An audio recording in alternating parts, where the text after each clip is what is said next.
Hello, everybody. Welcome to our evening to kick off Earth Day.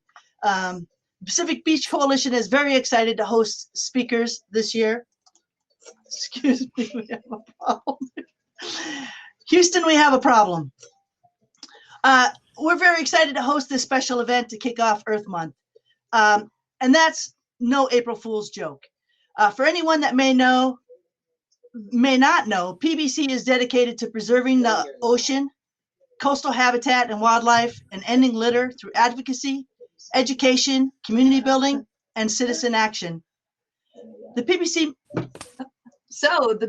members and volunteers take Earth Day and this year's Earth Month seriously, and we hope and plan to inspire the entire world to take action, to do something to help the Earth, the ocean, and this year to honor our Earth honoree, the albatross. We have a wonderful lineup for you tonight, but before we start, we wanted to give a shout out to Hardy and Earthcapades for making this possible by running the technology and hosting us on their Crowdcast forum. No matter how many times I change things, Hardy keeps on smiling and finds a way to figure it out. We ask for your patience with any technical difficulties. Looks like we've already had one. We may encounter. As much as we prepare, things might come up that we don't expect, but we will always do our best. And one of the things we didn't expect is our keynote speaker, Congresswoman Spear, is running a little bit behind. So we are going to kind of flip things around a little bit, and we're going to start with our Assemblyman, our California Assemblyman, Kevin Mullen. Okay, so we tried to get the 2016 Earth Day MC to help us this evening, except he was booked with us tonight. Lucky us. So hold on to your hat, folks. Next up, we have Speaker Pro Tem of this California State Assembly, Kevin Mullen. He has represented San Mateo County since 2012. He was born and raised in San Mateo County, and he's a fourth-generation Californian. His legislative priorities have focused on elections reform and democracy, housing and transportation, and clean energy. He championed all vote by mail-in elections and was author of the landmark Disclose Act, so voters can easily see who's paying for political advertisements on television and social media. Let's give a warm welcome to Speaker Pro Tem Kevin Mullen. Welcome, Kevin. Thank you. Thank you so much for the wonderful introduction. And thank you for letting me kick off the proceedings here. You know, I'm a former aide to Jackie Spear, and I've been in those moments where we're trying to track her down. She's got so many calls on her time, but I'm sure she'll be joining us in just a little bit. But I also have the pleasure of going first because I have to put my twins down to bed, my twin toddlers down to bed. So I'm going to join you for the first portion of the evening, and then tend to family duties. But it is a real honor for me to be with all of you to kick off Earth Month and to celebrate Earth Month and really to celebrate the Pacific Beach Coalition and the incredible work that they do in our community in support of our beaches and our coastline and environmental advocacy and education and understanding. So thank you for having me. It's a pleasure to be with you. Kudos to Lynn Adams in particular, the driving force behind the Pacific Beach Coalition, for your stalwart efforts to protect our beaches, and thrilled to help kick off this month's festivities. Thank you to the aforementioned Congresswoman Jackie Spear, who you will hear from in just a little bit, for her incredible leadership at the federal level. We are so fortunate to have someone like Jackie representing us in Washington, D.C., especially with the opportunities I think that are going to present themselves with a very California-friendly Biden-Harris administration, and an administration that appreciates the role California plays in our economy and with regard to environmental protection and climate change and other priorities, in particular clean energy and climate policy, infrastructure, clean, green infrastructure.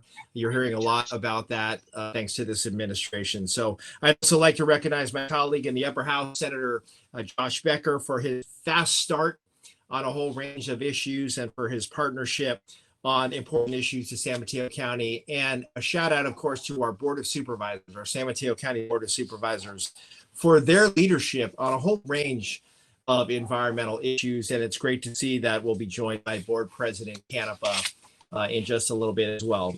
So as you all know all too well, climate change is one of the great challenges of our time, if not the greatest challenge of our time. Climate change affects us all, and it impacts everything that we do, which is why I have made addressing climate change one of my priorities in Sacramento. We'll continue to do so this session, and I know it's a priority of a number of us who will be introducing a climate package in the Assembly. There's a whole caucus, an environmental caucus, folks that care about these issues from all over the state of California, not just the Bay Area and Los Angeles. We're growing out that environmental caucus. So my Assembly district, it's Assembly District 22. It's encompassed within San Mateo County from South San Francisco and Pacifica in the north down to Redwood City in the south. Over the hill to the beautiful Mavericks area where the Mavericks contest is held. That is in Assembly District 22. What's also notable about my Assembly District is it is the most impacted district in the state of California from a property value standpoint when it comes to sea level rise, because we have the coast side and the bayfront in inundation zone when sea level rise occurs. So we are already seeing that play out as we deal with coastal erosion along the San Mateo County coast. As the sea levels rise, the east side of Highway 101, along with SFO, are at the risk of being inundated by flooding. Property losses, the economic losses, and the loss of basic services such as power and sewer systems are real impacts of sea level rise. According to the USGS and the Pacific Institute, 100 billion of the 150 billion in shoreline economic assets at risk from sea level rise in California is right here in the Bay Area. We have a pronounced risk level when it comes to sea level rise right here in the 9-county Bay Area. San Mateo County's risk alone is estimated at $24 billion in terms of property that is at risk. Sea level rise is real and it is happening now, which is why we have to act while we can. So with that sense of urgency in mind, I was proud to author AB 825. It renames the San Mateo County Flood Control District to the San Mateo County Flood and Sea Level Rise Resiliency District, which expands the scope of the district's work to include addressing the impacts of sea level rise and flooding. Having a single entity that makes our region more competitive for funding and other resources is crucial. I'm also proud to be authoring AB 1500 this year. It's a climate resiliency bond with my colleague Eduardo Garcia from Southern California. It will invest $6.7 billion in proven strategies to respond to the range of impacts of climate change while creating new jobs and workforce opportunities. If passed by the voters, this will provide a small down payment on that essential adaptation work that will ultimately take decades. Specifically, funding is targeted toward wildfire prevention, protection against sea level rise, safe drinking water, drought, flood preparation, as well as extreme heat mitigation. I've also authored 897 to encourage and incentivize regional climate adaptation planning. More broadly, and this may speak to some of the concerns of some folks watching tonight, we have addressed single-use plastic and its impact on the environment. The state was on the forefront of banning single-use plastic bags. In 2015, we passed legislation which prohibits the sale of personal care products that contain plastic microbeads. I'm sure many of you are aware of the microbeads issue. And then in 2018, the state passed legislation that prohibits full-service restaurants from providing single-use plastic straws unless requested by the consumer. And this session, the legislature will be considering SB 54, which would require single-use disposable packaging or single-use disposable foodware in California to be recyclable or compostable by 2032. We are also considering AB 1276, which would expand on the plastic straw on request law to include other single-use foodware.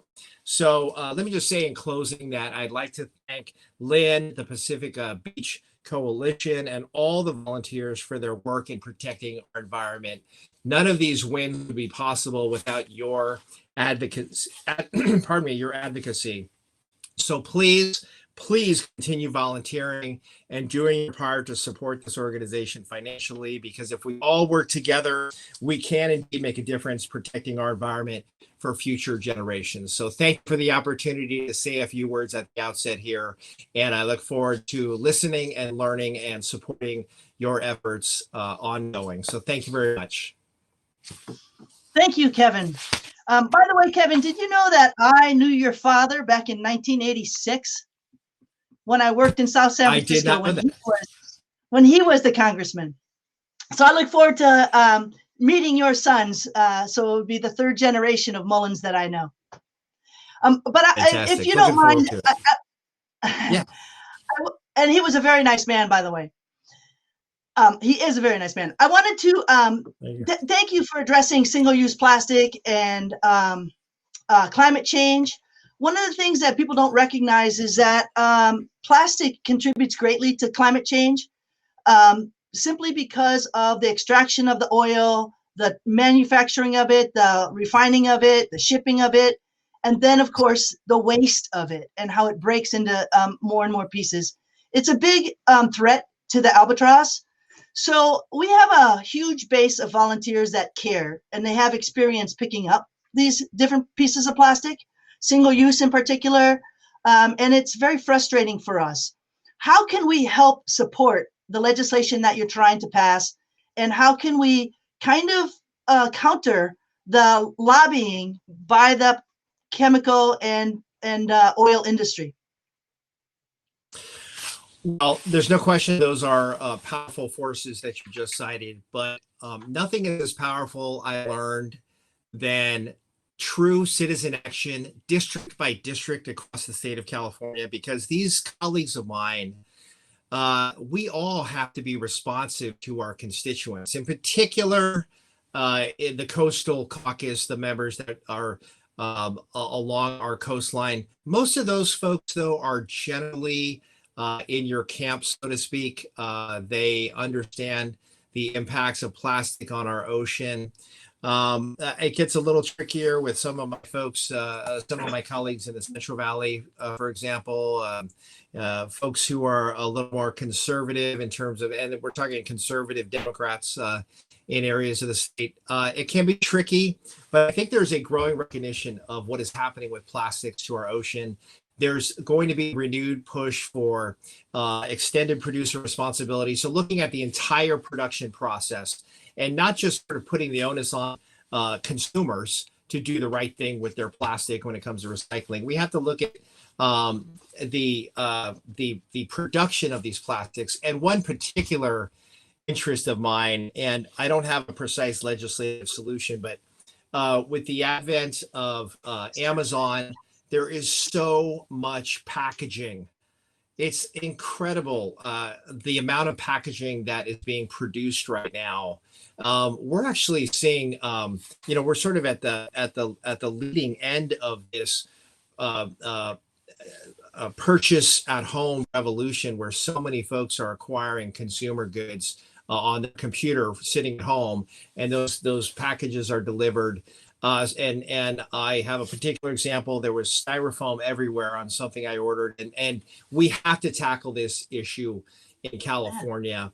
So I'm looking for ideas, but please never underestimate the importance of citizen action and communicating with your legislator. And it's been a little difficult during COVID to communicate at the Capitol.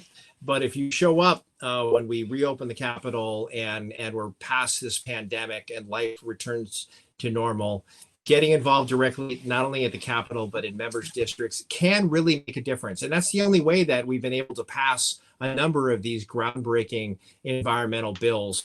But it's an ongoing battle, an ongoing fight to try to catch up to what's happening in the broader marketplace. But EPR is a huge deal.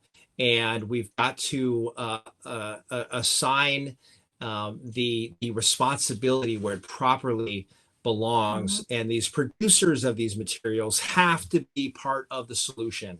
They cannot just foist that back on the broad public. I'm with you on that, Assemblyman, because even if you go to the grocery store, you cannot find things without plastic. And we're being sent more and more and more plastic, and we have less and less choices. And I think that we can't recycle our way out of this anymore. We have got to legislate it. So anything that we can do, we are in. And please feel free to call on us. So I'd like to thank you so much. If you can stay on, that'd be great. We still have not located our Congresswoman,